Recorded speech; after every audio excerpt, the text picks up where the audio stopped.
When you're born and raised in California, Afghani and Pakistani, apparently that just makes you Indian.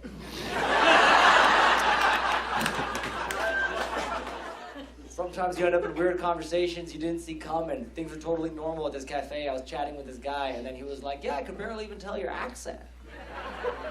And I was like, I know, some of us are born here. It's crazy. Like, did he think people are just born with accents? Did he think I just popped out in San Jose like, hello, good to be here. So happy to be in America. Snippy, you're just slimy in here.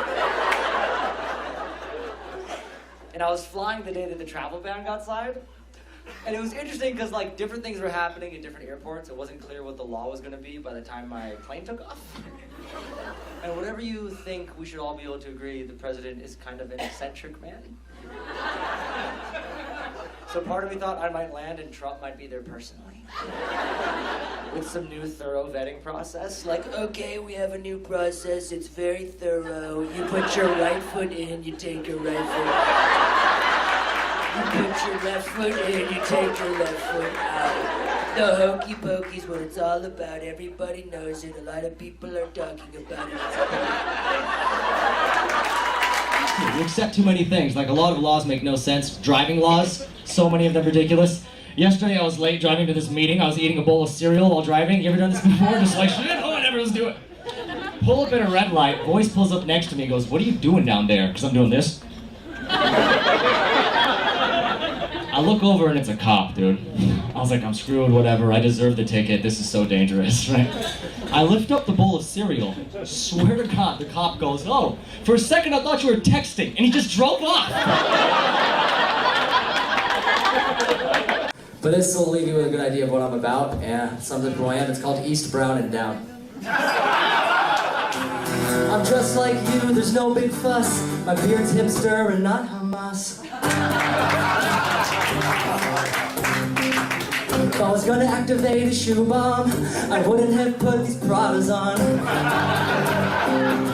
Can't live in caves without Facebook pics. Go 1 week without Netflix. Don't smell like curry, just Armani cologne. Only war that I want's on Game of Thrones. People say George Clooney never ages. What about Morgan Freeman? Cause he's looked 97 since I was born. I'm gonna open a spray tan salon for Magic Mike fans. And call it Tanning Chatham.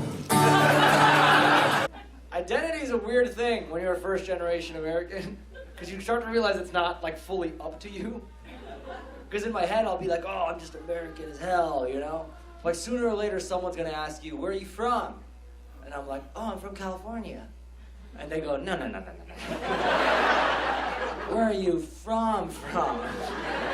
And I realized where are you from is just some white people's way of asking, why do you have pigmentation? Like, what is that, year-round? What's the secret? Last time I used the pigmentation to my advantage, somebody was like, where are you from? I was like, oh, I'm Navajo. Where are you from? And he was like, oh, I'm from Maryland. And I was like, no. Where are you from? And he was like, oh, my great-great-grandfather came from England, actually. I was like, oh, great, another immigrant. We'd be picking teams at school. They'd always be like, hey, who's got Apu? Which team is Gandhi on? And I'd always be like, I'm not Indian under any circumstances, all right? I'm Afghani or I'm Pakistani, depending on what's in the news. When I was a kid, I tried to be just Afghan because I loved Rambo 3. Remember Rambo 3?